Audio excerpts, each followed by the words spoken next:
Hello everyone, my name is Victor. I am the Occult Technician, and this is Mind War, Season 5, Episode 4. Mind War is sponsored by Victory Work Apparel. Use promo code Mind War. Join the Mind War today. Enlist at patreon.com/mindwar. Now back to the show.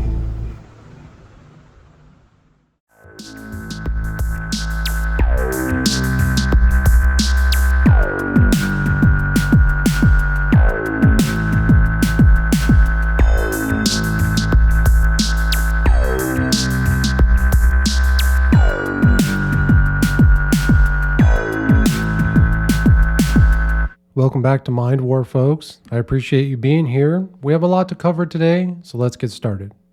Folks, we're going to pick up where we left off in author Robert Monroe's book, Ultimate Journey. It's the third book in his 3-book trilogy. We left off on chapter 6, titled Inside and Outside. As human minds, we are what we think. We also are what others think. Most of this has little to do with our physical bodies when we go below the surface. To deal with this more closely, let us create a model of the human mind as it is and operates in practice, a pragmatic model, if you like. Imagine it as structured in layers, something like an onion, and let us work from in to out. Because as we all know, ogres are like onions. They have layers. So the first layer of our human self, of our human mind, beyond the physical body is our core self. And so this is what Monroe says about our core self. This is the intrinsic original human mind. Starting from this inner core, we are the essence of the sum of our experiences without limitation. The inner core is composed of the following: what we have lived and consciously thought to date, the emotions we have experienced, the love we have expressed and experienced, the dreams we have experienced, whether we remember them or not, the pains and the pleasures, the daydreams, wishes, and hopes, all of the above during our non-physical activities, sleep, all the above during any and all previous life activity, undefined elements. So those are the things that make up our core self, our experiences. The beauty about the core self is no one can take it away. No one can tell us that we didn't experience something. Now they try through gaslighting. That's why we fight the mind war. That's why we fight these battles, right? We fight against those manipulators. But these things, this inner core, our experiences, hold them dearly. Explore them. Go back and think about those things in your life that you've experienced that have been so fundamental in shaping who you are today. That's your core self. Next is the animal subself. This is the layer or element that is most difficult to control. All of the expressions of the human mind route through here and receive data in the Earth life system through here as well. This is where the filtering, discoloration, and contamination take place. The problem is that we think we need to rely on it, or we cannot remain physically human. Physiologically, it comprises a cluster consisting of the mammalian brain, the reptilian brain, and the limbic system. Its signals taint almost every facet of human life. Almost, but not all. So this animal sub-self, our animal instincts, again, kind of that right side, that right mind, the right brain of ours that controls and deals with our physical body, that's our animal sub-self. Everything that we experience that creates our inner core comes through our five senses, right? And that's, again, those five senses are that filter, right? It's dealing with the animal nature of the physical. Next, we have the conscious mind. The next layer can be identified as what you think you are, which is entirely different from knowing what you are. That's right, folks. So many of us walk around with versions of ourselves in our mind which are completely disconnected from reality. We're going to try to reconnect who we truly are, reconnect our conscious mind to who we truly are, and not allow ourselves to lie to ourselves, right? The reason is that only a part of the inner core is available to the conscious you. Hence, there is much distortion as expression has to pass through the animal subself. The conscious mind may be wholly accurate, but in some areas local concepts and customs give an opposite interpretation from that of your core self. Although much of this layer is deliberately hidden from others, a considerable part is expressed in our outer self. Because it is so strong, we have no choice in this. This layer is further complicated by belief systems. For many of us, the complexity becomes a maze. It is no surprise that most don't find a clear way out. Folks, we are finding our way out of this maze of cultural, societal, and religion, these belief systems that are often forced upon us, that confuse us, that make us feel guilty, make us hate ourselves for who and what we truly are, tell us that we're evil in whatever category they may be trying to hold us down with, right? The conscious mind, we have to fight past those things. And even when we do, it's still difficult to kind of understand who we truly are. That's why we work so hard at this, okay? And often we hide our true selves from everyone else, right? And again, we've talked about that before. It's okay to play characters in certain situations. When you go to work, you become a character called the employee. When you go and visit family, you play the character of the brother, the son, the uncle, whatever it may be, right? You have to play these characters, and that's okay. But also don't lose sight in who you truly are. Next is the human mind external. The next outward layer is what we think others think of us. This is a grand mixture because part of it is intuitive, nonverbal communication, which gets confused with what our sensory and analytical perceptions tell us. This layer is in constant state of flux, changing constantly with new experience and new perception. In this section, which is controlled heavily by cultural context, we develop artificial and synthetic drives and motivations which probably lead to most mental and physical dysfunction.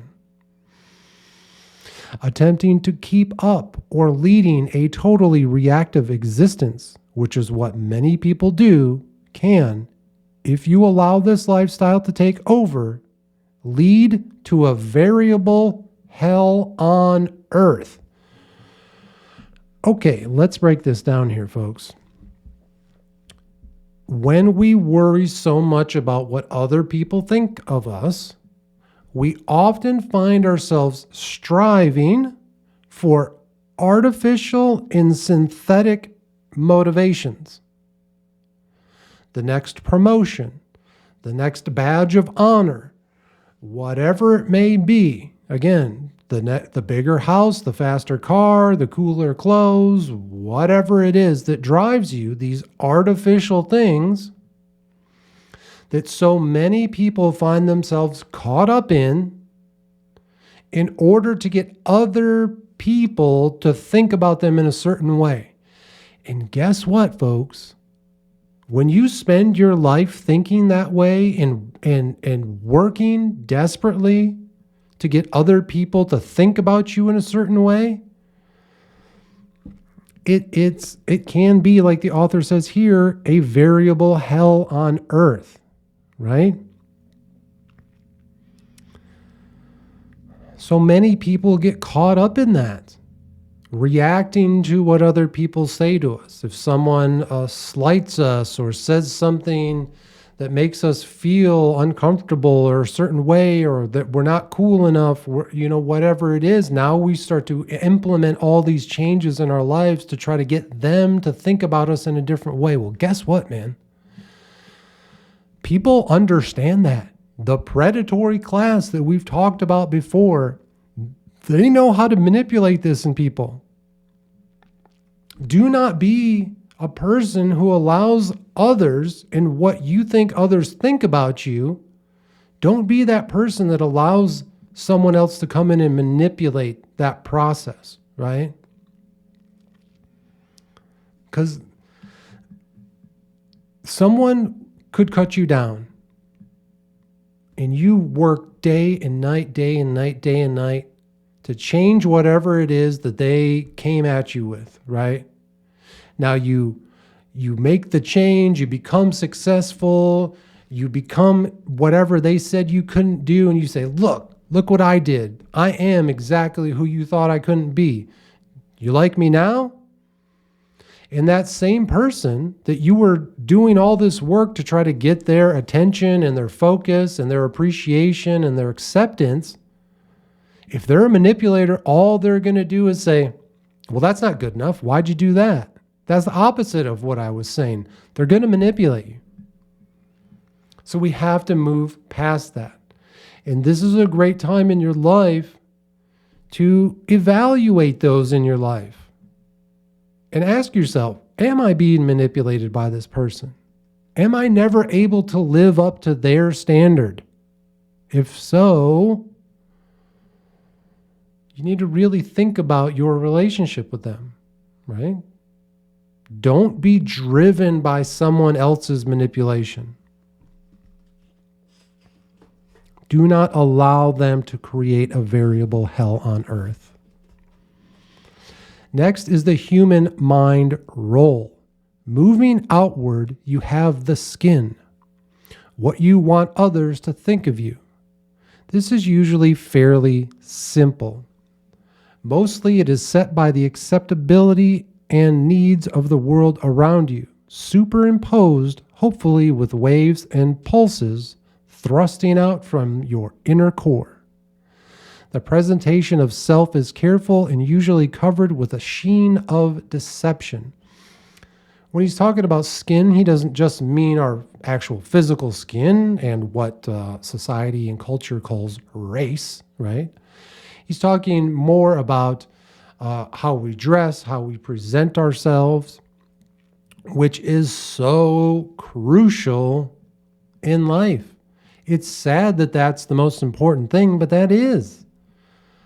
Again, you go into that interview, you might be the most qualified person, you have the best suit on, you've prepared more, you're the one that should get that job. But man, you got some weird piece of something stuck in your hair. You got a smudge on your shirt. The smallest minute thing, maybe you stumble over a word or mispronounce a word or something. Something so small. And the interviewer turns it off and says, nope, You get judged on those little things, which is so not right. It's unfair. That's part of life, right? It's sad that that's what it is. That this need in society to be perfect is so important, but we need to move past that. The human mind radiation. The outmost layer, much larger than you might expect, is composed of others' thoughts of you. The human mind radiation, Monroe goes on to say, every time someone is thinking about you, a sort of energy is created, right? Not a measurable energy like electricity or water pressure or something like that, but there's a sort of energy, a radiation that is created when others think about you. And we see so many people, politicians and celebrities and such. It doesn't matter what people think about them, good or bad. They don't care. What's most important for them is that someone's thinking about them, talking about them. That brings them promotion. Again, whether it's someone complimenting them or slandering them. They don't care as long as they're being talked about, right? That's that human mind radiation. Other people are thinking about you. There's something powerful in that, and it's something to be careful with, right? Again, part of this presentation, the way we present ourselves to the world, when people think about us, we want in their minds to have a nice representation of us. We want them to think kindly and nice and in a nice way about us, right? So it says here, conflict arises when the human mind demands an action and the Earth life system has trouble handling it. There is a growing suspicion that much of our mental and physical dysfunction is the result of conflict. Okay. Again, our human mind, that left brain that is analytical, logical, goal-oriented, has all sorts of dreams and achievements that it wants to be successful in, often run into difficulties and run up against barriers in the physical world, the right brain, whether it's, again, your physical body being too exhausted or limited in what it can do, or the limitations placed upon us in the earth with just physics and stuff like that, right? Like, of course, people might say, hey, I want to build a spaceship, fly off into space and whatever. Well, right now, that's not physically possible. We can't do that as of yet. But we're going to keep working towards those things, right? We don't completely cut it out, but we also understand that there are limitations. And it's this limitation where the conflict arises, again, that is the results in much of our mental and physical dysfunction. So when you find yourself mentally or physically dysfunctional, a mental or physical conflict, take a moment to really think about it. Is the goals of the left brain something that is just not really achievable at this moment? Maybe we can work towards it, but it's just not realistic at the given time. Or is the right brain, again, being lazy, being too addicted to drugs, alcohol, other things, where it's saying, listen, I have to give in to these things I can't help you achieve, right? Think about that conflict. Take just a moment. When you have those conflicts arise, write it down. Think about it, whatever you need to do to explore it further. Now, here are a few of the common signs of the core self that may emerge through the layers. These are strictly non-Earth life systems and non-animal and are not listed in order of importance. So again, in the last episode, Monroe talked about we need to get back to this basics. He was talking a lot about survival and the basic need for survival. And now what he's saying is once those survival needs are met, Here are some of the things that take us beyond being just physical, beyond just being an animal. This is the beauty of what it means to be human, okay? Now, don't get me wrong.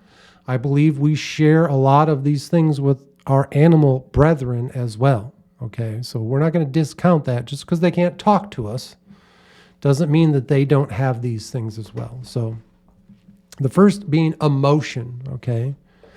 Any expression of emotion, sadness, joy, anger, grief, ecstasy, hate, exhalation, depression, and so on, all subjective and spontaneous. The key is to experience and subsequently to learn to control and direct them as desired. So as you have your emotions, it's okay to have them. It's natural. It's something that we all should have. If you are emotionless, you're missing out on life. But the important thing is we don't allow those emotions to control our lives. Be careful not to allow the emotion to be the trigger that gets you to act, okay? Now, you can use it to fuel your action. Maybe your emotions of love or hate are what fuel you to do something, but don't let them be the trigger. Make sure it is still your logical mind that takes over and says, okay, let me think about this for a minute. What are the consequences of my actions if I take them based off of this emotion? Because that's where we see the downfall of so many, right? You have the lovers, one catches the other cheating, and they go and they take care of the cheater or something, right? They lived off their emotion, and now they find themselves imprisoned for life. That's not good. That's not, what have you done? You've ruined your life because you acted on emotion. But if you stood back, process that emotion for a moment, logically think, okay, this isn't going to work, but how do we get ourselves out of this situation now, right? And you go through the proper channels of separating and moving forward with your life. And when you do, you're going to find amazing things happen, but you have to be careful not to just act on that emotion, right? Next is empathy, appreciation, and even understanding without necessarily having any related personal memory or experience to draw upon. Empathy is a recognition of oneness beyond physical species. That's right, folks. Empathy, I said before, is so important. I think we could create an entire belief system off of empathy alone. And again, it goes beyond just human beings. The same thing with emotions. I know my buddy Leo, my Boston Terrier, my best bud, my little pup. He has emotions. When I leave for a few hours and I come back, he's so excited to see me. He's bouncing around, jumping up, right? Wagging his little nub tail. That's emotions. When he hears loud noises and he's hiding in the corner, right? From the fireworks or the gunfire that goes around in my hometown here. He's scared. He's showing that emotion. And I have empathy with him. And guess what? You know, so many of our furry friends, right, whether they were specifically trained to or not, I know Leo does this for me. When I find myself in a low moment, when I find myself doom scrolling, Leo takes empathy and he comes over and he knocks me out of it, man. If I'm feeling sad, if I'm feeling down on myself, or if I'm stuck in my phone and can't seem to get out of it, he comes over and he'll bat the phone out of my hand. He'll give me some licks on the cheek, right? He won't let me stay there. He's empathetic to it. He has those feelings also, right? But again, that empathy, we see it in ourselves and we can express it to others. It's so crucial. Think more about empathy in your own life. Explore it more. Research it more, all right? And make it something that's important to you. And it really is going to give you a new outlook on life and how you treat and interact with other people. Next, he says a soft smile, a direct information flow from the core self level. So now he's talking about the physical characteristics of just giving somebody a little smile. Just that little look. People know when they see that, what that means. It conveys so much information. And next is the big grin. Hey, that big grin, right? Another thrust direct from the core self. That big grin, expressing joy and humor and just excitement with another person. Just that simple physical gesture is so huge and profound and conveys so much information. Beauty beholding. This is a clean core self. It is pure appreciation for the inspiration and creativity of not only Earth life system constructs, but also of human mind patterns. So again, beauty is in the eye of the beholder. So whether you are seeing another person, animal, some type of landscape that you see as beautiful, we recognize it. There's information being shared there. There's something that attracts us to it, or even things that humans have created. Art and architecture and all of those type of things. We create those things, and it also brings beauty. We recognize it as beautiful. Next, we have nostalgia. This is the welling up from your core self of origin memory, which is best rationalized as emotional values from previous experience in your present lifetime. We're going to be talking about nostalgia later on in this episode, but it's important. Take the time to go back and review those memories from your past that you are nostalgic for. And again, we'll talk more about it, but it's a great review. It's a great thing to do. Next is a gentle touch, a very simple core self-expression. A touch instead of a grasp, a pat instead of a punch, a stroke instead of a shove. Even animals understand and know the difference. Physical connection, whether it's with other humans or again with your furry friends, whatever your pet is, right? Maybe they have scales or feathers, who knows? But a gentle touch means so much. It's grounding. It's so important, and it conveys even more information than some of the other more dramatic means of physical connection. Next is anonymous giving. A true demonstration of the core self in action. Altruism are working illustrations, service to others with absolutely no recompense or recognition except to your human mind core. In some ways, I like to think of myself as an anonymous giver. Of course, I'm not anonymous. My name's Victor. I'm right here, your buddy here, right? Commander of the Mind War, Uncle Vic. I'm not anonymous, but I am sharing with you what I've learned. I am giving to you for free all of the things that I've learned. And I work my ass off to share these things with you, okay? I really hope all of you understand that and appreciate what I'm doing. This is a labor of, again, it is a labor of love. I know I've talked about it as not being that, but there is a part of it. There's, again, that empathy for my fellow humans and what we all go through. That empathy plays a huge part in me doing this work. But again, as I've said in some of my past art, this is a labor of hate. This is a burden of hate. I hate seeing the organizations, corporations, and institutions that pollute our minds, poison our bodies, and corrupt our souls. I hate the manipulation that they do to all of us. And it's that hatred which drives me. We'll talk more about hate in future seasons, but hate isn't something that we should be afraid of. It isn't something that we should think of as evil. Hate is just as important as love. It drives us to combat against the things that are wrong in life. Those things that come against us. It gives us purpose.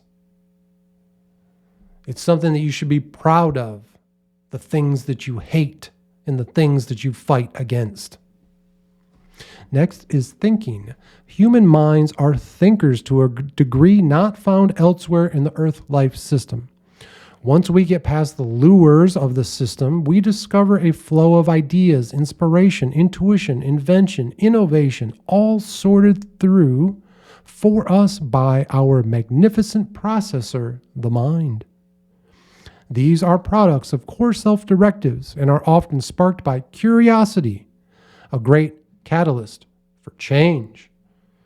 The mind warriors, citizens, samurais, guerrilla gurus, and warrior monks of the mind war, we are curious. It's what drives us. We've gotten past the basics of survival, and again, we work towards those ideas and inspirations, intuitions and inventions, innovations. We work to strive. We strive towards all of those things because we're working on something bigger than just survival. Next is the big nugget. Okay. It says here, love can't be taught, can't be bought. Love can't be learned. It is generated within the individual in response to an external stimulus. The individual has no control over this generation. Once initiated, it may be layered over or sublimated, but never destroyed. Physical death has no effect upon the reality of its existence, as such energy is neither dependent upon nor a part of time-space. It is a radiation that cannot be grasped and held onto. Instead, it is perceived, experienced as it passes through the individual, who adds to it that additional portion which has been generated by this passing. The energy is thereby enhanced, and the individual becomes a constant contributor and recipient thereof. So love is that big nugget. It's something that you can't really fight against. If you fall in love, well, you have to deal with it, right? But I think it's very important, especially for the younger folks in the audience who are driven by the chemicals that flow through your body. Do not mistake the drive for reproduction to be love. Okay? Those are two very different things. And you have to ask yourself, after you've completed the reproductive process, do you still love this person? If you find the answer is no, then there isn't really love there, and you're just living based on this physical, right? Love is something truly different. It goes far beyond the physical needs, right? So make sure you explore that deeply before you tell someone you love them. Reflecting on all this, I think that the source of the missing basic is now clear, the core self. But how do you really get to know you? Well, we'll see if we can find out how we get to know ourselves more in the next chapter. That was Chapter 6, Inside and Out, of Robert Monroe's book, Ultimate Journey. All right, folks, Chapter 7 of Ultimate Journey is titled Tour Guide. As the research for the missing basic continues, we as visitors and participants in the Earth life system might now assess and summarize what we have learned so that we may be in better condition to survey and then travel the road that lies ahead. Our different overview is beginning to firm up, But all the same questions still arise. Why do we bother? Why continue with this hard journey when we could simply relax into the comfort of an appropriate belief system? We shall see later if the journey brings its own reward.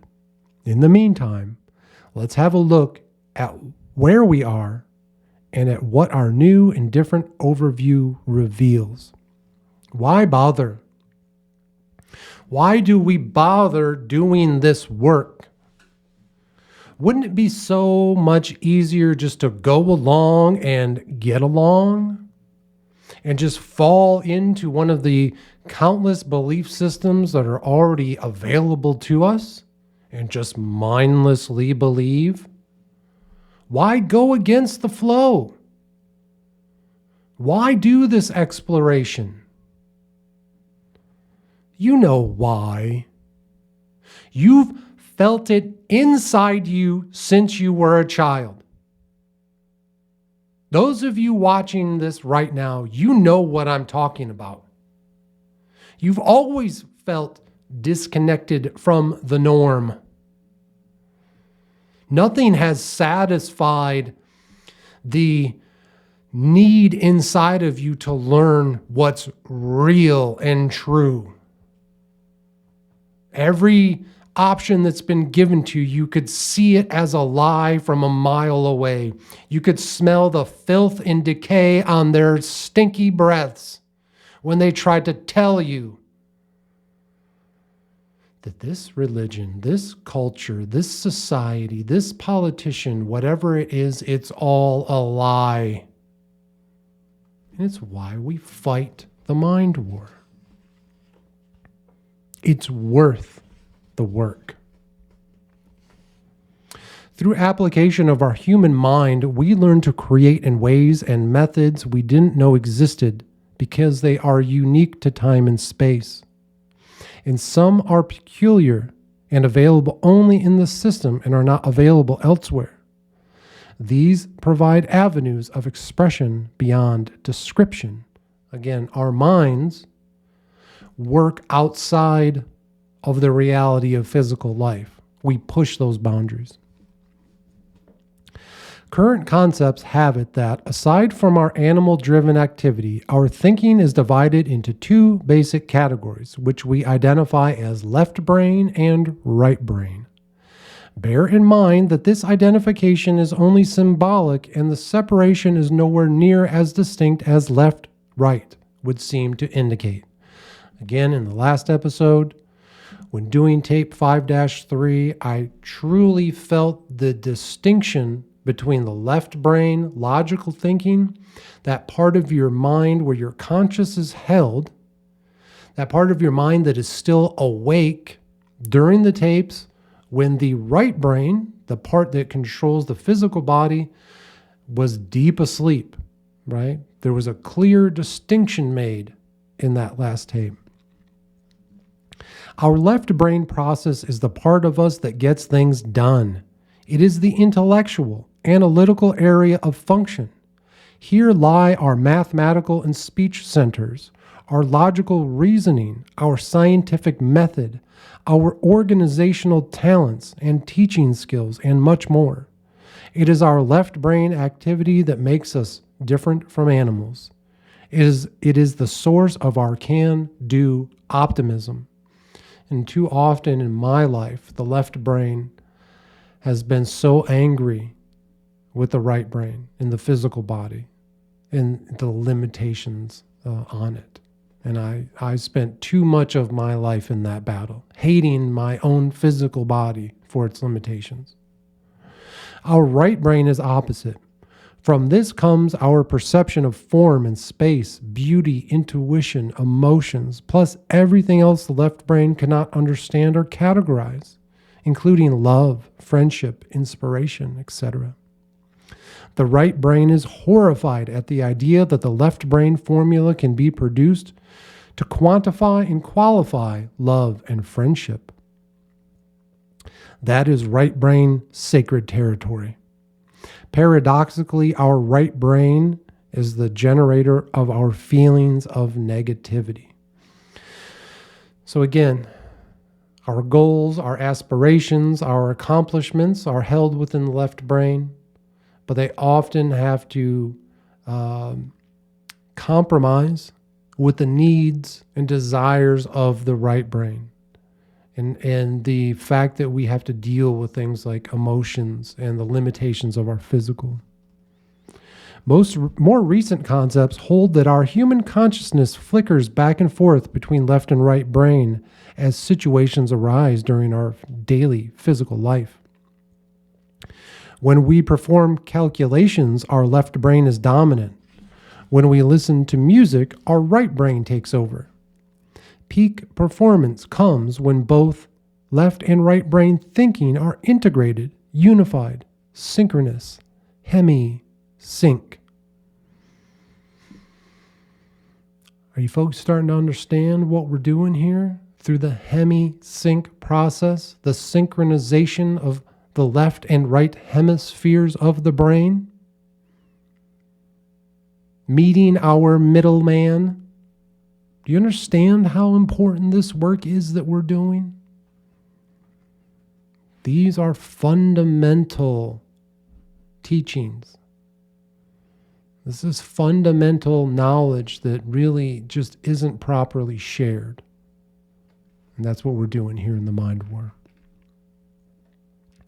A kind of cultural subwar has been going on for centuries and has come to the surface only in recent years.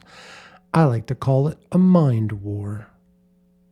The dominant left-brainers consider the dominant right-brainers to be basically unfit for existence in the Earth life system and tend to regard them with contempt or disbelief.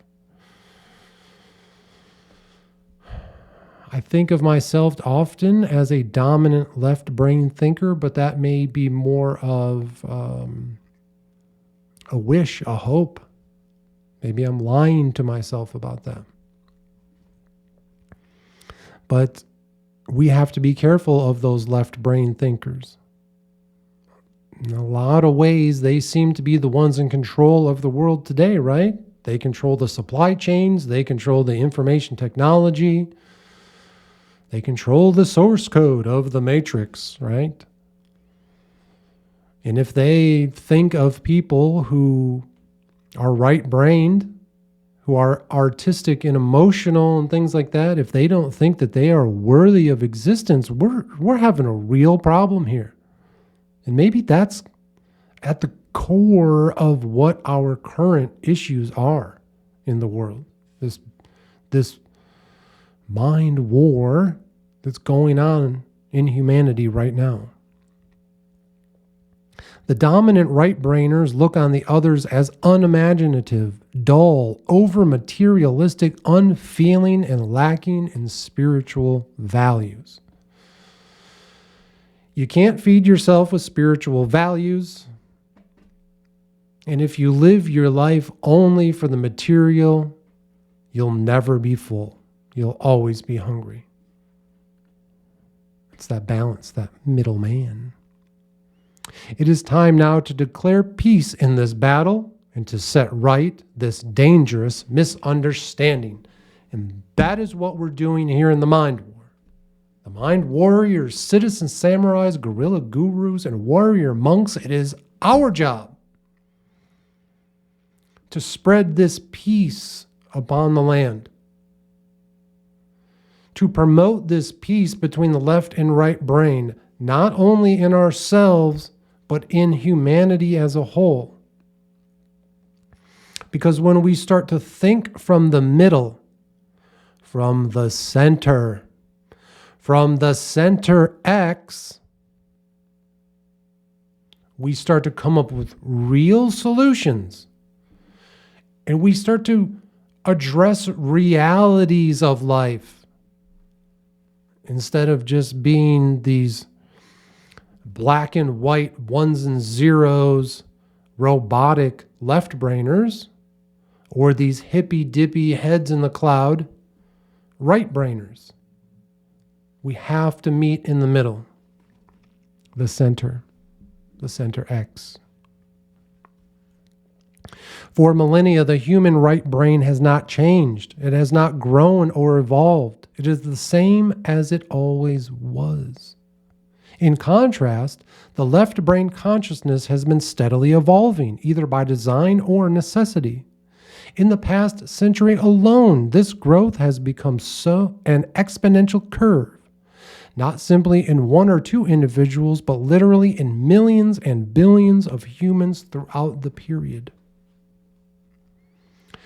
So it's kind of cool to think that our right brain is still connected to our very most basic ancestors, right? We still share that in common with the very first human beings. But our left brain has grown with knowledge and passing that knowledge on. And when I read this chapter, I thought of something very interesting.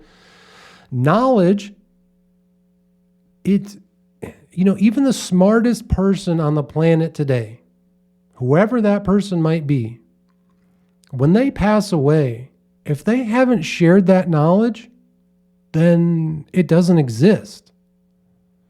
And within just a few generations, all of the knowledge that humanity has gathered over our, history, it could all be forgotten.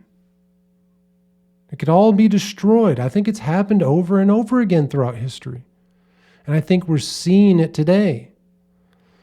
There is a purposeful dumbing down and a division being made between people who are intelligent and those who are not. And I think the group of intelligent people, it may be getting smaller and smaller. I hope that's not the truth. I hope I'm wrong about that. But being intelligent, like being a gateway explorer, will be more and more of an elite club.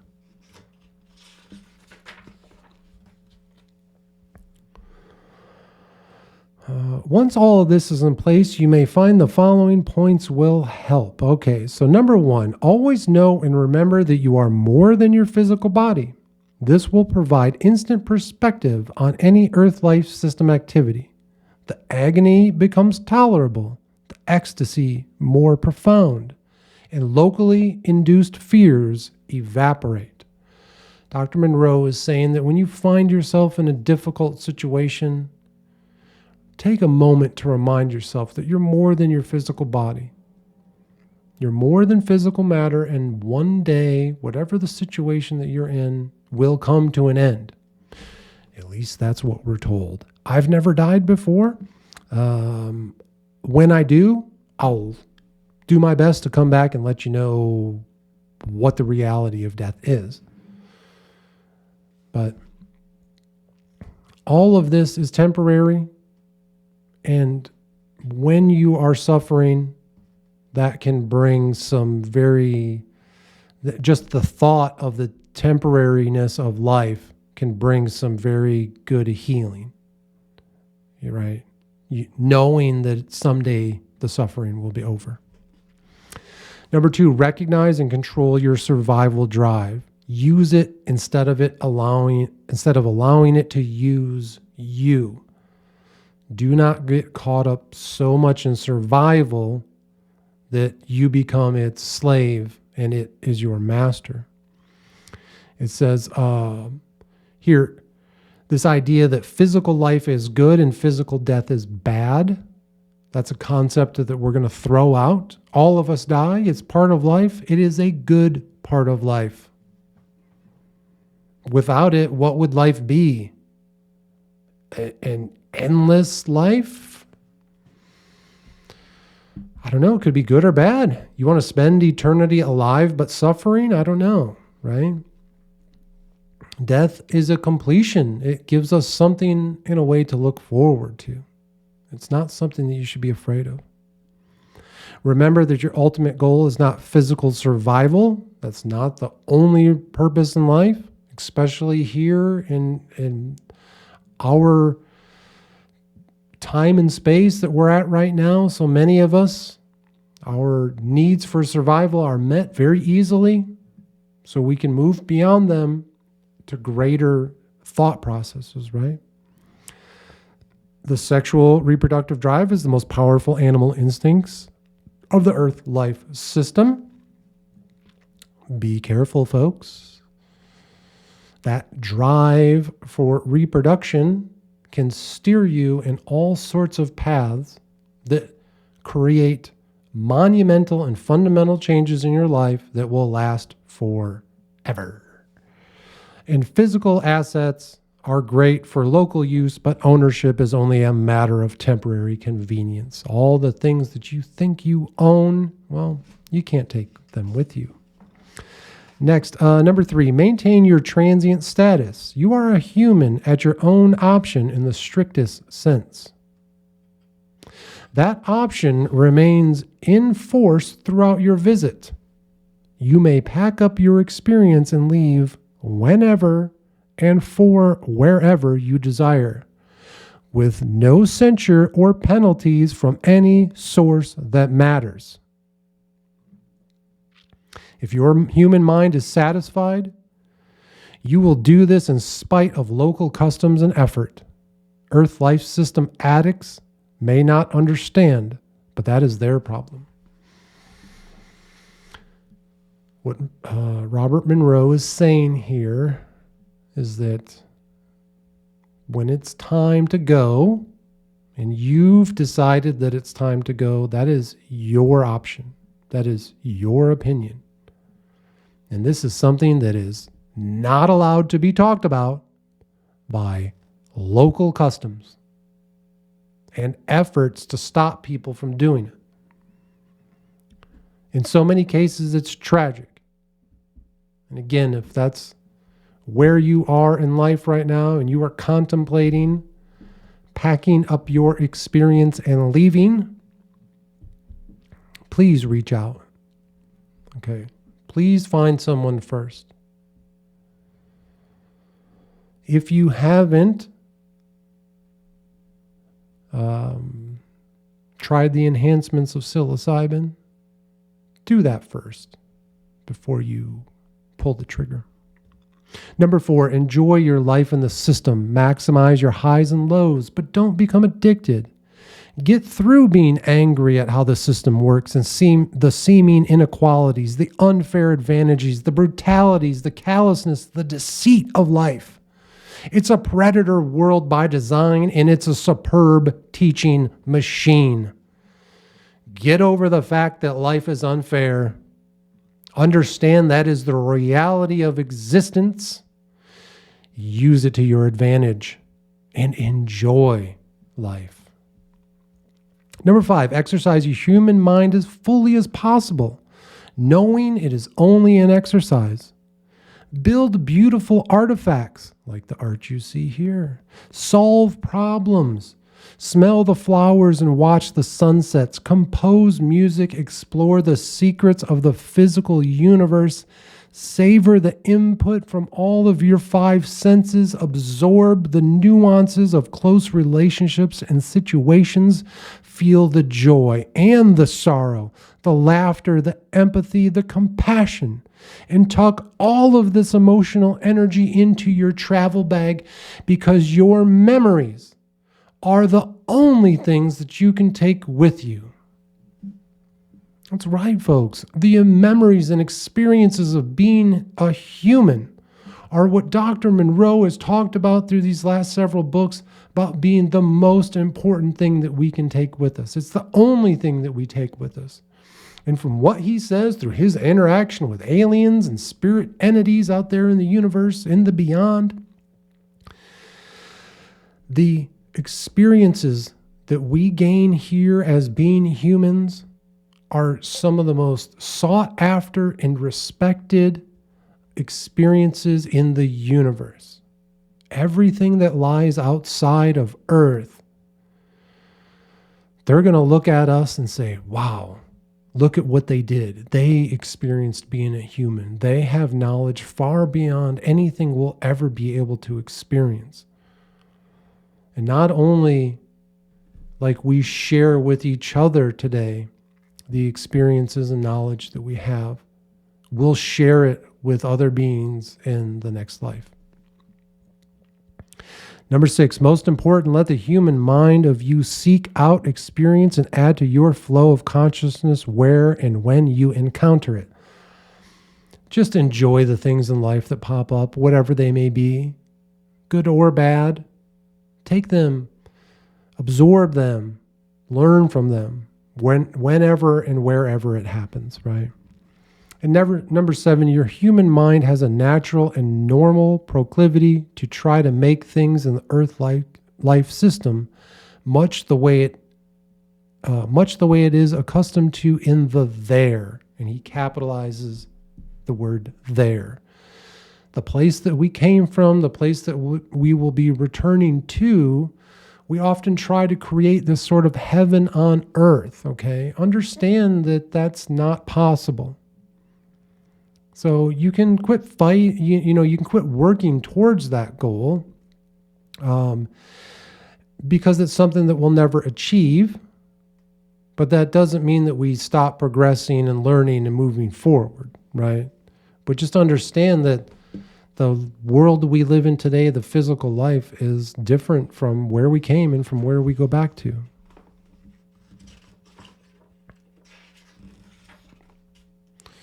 Let's see what else here. So that was the end of that chapter. Monroe goes on to really just talk about, he gives this story of walking down a path through the forest down to the beach, and just really, he spends several chapters on just recognizing the feel of the sun, the cool breeze, the wind through the trees, the animals, the feel of the sand on his feet, those type of things, and just appreciating those things, taking that time to appreciate it, right? And, one of the things that I do every day that is so important for me is to be in the here and now. So much of my day is spent thinking about something else. Washing the dishes, I'm thinking about what I'm going to talk about here on the podcast, or, doing whatever mundane thing that I might be doing throughout my day, and I'm thinking about projects that I want to do, right? So you're thinking about one thing while you're doing something else. That's not being present. So one of the ways that I ground myself and be present on a daily basis is, again, playing with Leo, my Boston Terrier, my best buddy, right? I very, consciously and purposely focus on him. I pet him and feel his hair. I pick him up and smell his little puppy breath and his little, armpit smells and all that stuff, right? I really breathe it in. I watch him and see him run back and forth as I throw the ball for him. And I hear him barking at the squirrels as they taunt him, right? All of these things, I purposely do that multiple times a day. Make sure that I'm in the present and allowing the 5 physical senses to create new memories. There are so many times, again, where Leo comes up and says, "Hey man, put the phone down." He's batting at the phone or whatever, and it's beautiful because I put it down and I realize, and I look at him and I say, I'm creating a memory that I can take with me into the next life. This memory goes into whatever that technology is that Monroe talked about, right? This all-knowing database of human existence that's out there, that's accessible to all of us, right? All of human history, it's accessible. We can see it. We can relive those memories. But we have to make the memories too while we're here in the physical life. And that's something that we owe all of each other. Because we're going to be able to live everyone else's life and see what everyone else went through, feel their emotions. We're going to be able to live in everyone else's shoes. After we pass away, we can review all of their lives.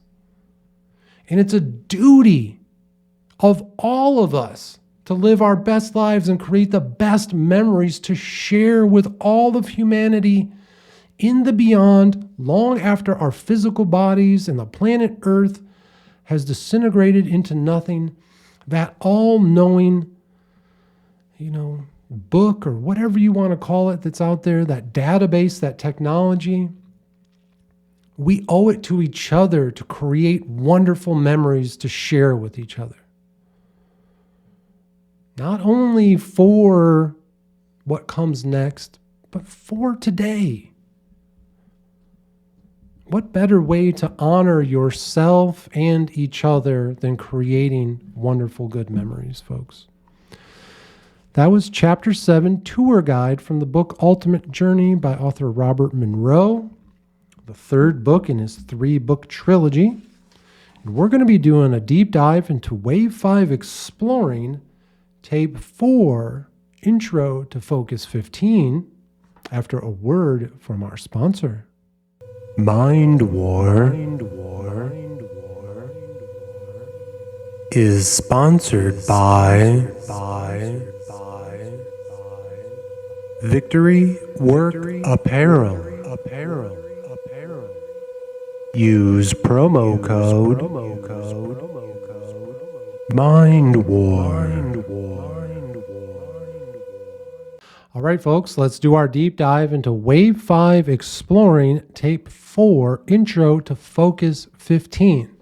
So, folks, we started out with Focus 3, that first level of relaxation. Then we moved into Focus 10, the first time that our body fell asleep while our mind was wide awake and we found ourselves in the sleep dojo. We moved on to Focus 12, where our perception, our awareness, our thinking starts to expand beyond the limits of our physical brain. Our mind is thinking outside of our physical body. And now we are moving into Focus 15.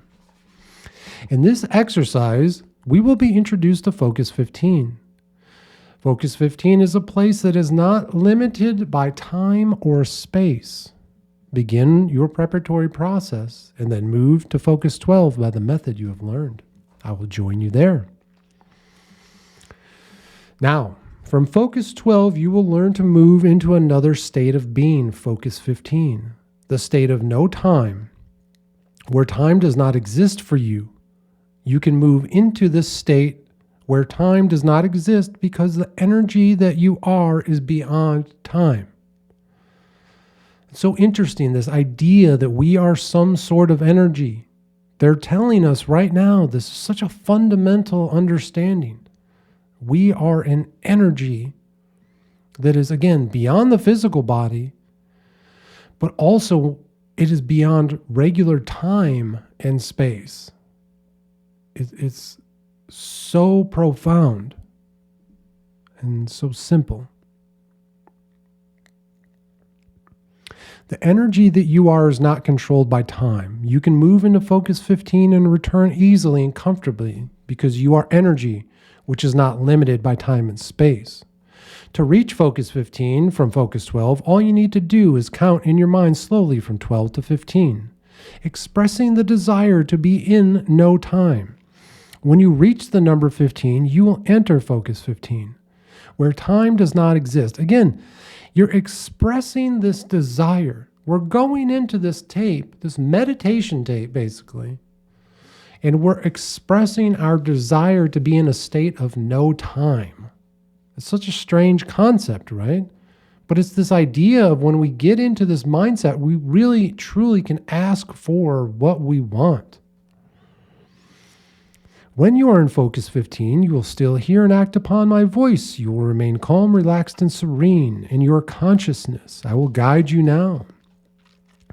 As you move into Focus 15, the start of no time, or the state of no time, where time does not exist, I'm going to count now, 12, 13. You are moving out of the area of time more and more, moving more and more.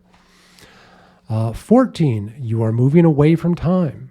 You are moving into the state that time does not exist, and you remain calm, comfortable, relaxed, and serene. As you move more and more, it's the area where time does not exist.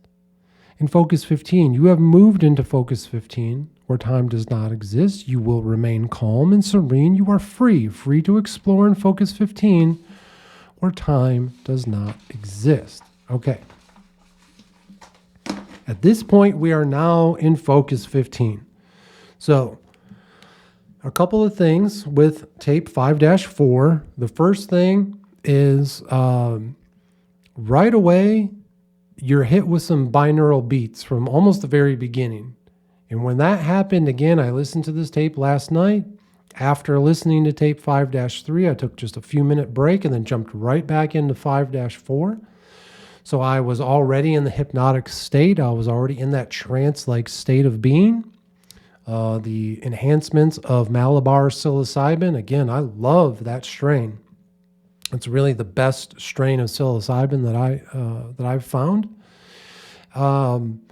It's surging through my veins. So as soon as that kind of binaural beat hit, I mean, my relaxation levels, wow, it was just right away deep into it, right? So as we're going into Focus 15, there's kind of, we've heard this sound before, but it is more dynamic than ever. And that is the sound of that spaceship taking off. Those thrusters shooting us out into space as we're guided into Focus 15. Much of what I just read to you is muffled by the sound of the engines roaring and shooting you out into space. It is such an intense feeling. And what happens is in Focus 15, not only is our perception and our awareness, that kind of white static electricity I've talked about, expanded beyond our physical mind, but now the physical body starts to have that expansion as well, that static white electricity. I could feel it mostly in my arms. It just felt like my hands were just floating up or materializing this white light upwards. It felt so amazing. And it was very intense. It was a much deeper level of expansion than Focus 12. Going back to Focus 12, again, it's often when you go back, you realize, holy shit, where was I? What was the state of being that I was just in? And that was the same. As we go back to Focus 12, I realized, whoa, this was way different, right? And so the narrator has us go into Focus 15 twice, and we've seen that in other tapes. You go up and you come down. You go up and you come down, right? And so the first time we go into Focus 15, that spaceship shot me so quickly and so fast, I literally felt like I had hit some kind of glass dome, the inside of a bowl over top of us. And I just felt my awareness smushed up against it. I thought of it like the Sphere in Vegas, right? That giant ball in Las Vegas that has a movie screen inside of it where you see people doing concerts and stuff like that.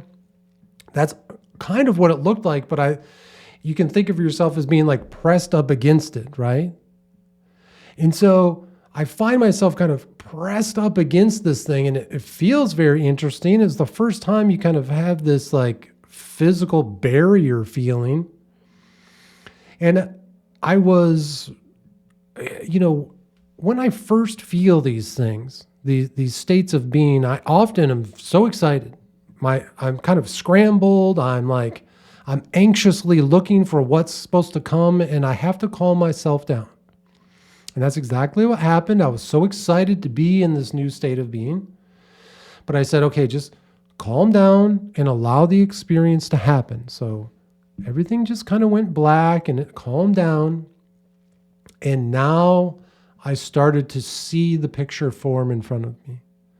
I started to realize that I have moved through time back to when I was a child. In the back of my parents' car. And I don't know when exactly this time was, but so often as a child, I found myself in the back seat of my parents' car, falling asleep as we were traveling somewhere. My parents traveled all over, mostly in the home state of Michigan here, to go camping or visiting family, things like that. And I remember seeing the lights of the street lights fly by as we were driving, and I could see going under the overpass of a bridge, right? I could see the seat that my mom was sitting in and in front of me, and I could kind of see the side of my father as he's driving, right? And it was a very beautiful feeling. It was a beautiful memory. This wasn't a memory that I had consciously been thinking of. I haven't thought of riding in the back of my parents' car as a child. I don't know if I ever really have. I remember having that experience, right? But I don't know that I ever really consciously thought about it. So it felt really nice to be put back in that situation. It was a very fun feeling. It was calming and centering in a way. It felt good. So then the narrator calls us back and brings us back into focus 12 and then takes us back into focus 15 again. This time, I didn't allow the rocket to shoot me up against the screen, right? I slowed down the thrusters as the bowl started to form in front of me. And so now I felt like I was sitting a little bit away from it, and it was beautiful. It was almost like looking into the night sky, right? I was looking into this darkness, but you could kind of feel this obstacle in front of you. And this time, again, I was very calm, and I allowed the experience to just happen. And there I was, again, as a little boy, at the local park that I still visit with Leo to this day. I take him for walks there at least once a week. And they have a little pool there. And there I was as just a little boy with my mom, I think with her friend and their kids. And we were swimming, right? It started out, I was outside of the pool next to mom as she's on the sun chair. I could feel the weight of the red life vest. You've all seen them, right? The one that goes around your neck and you snap it in front of you, a little snap behind you.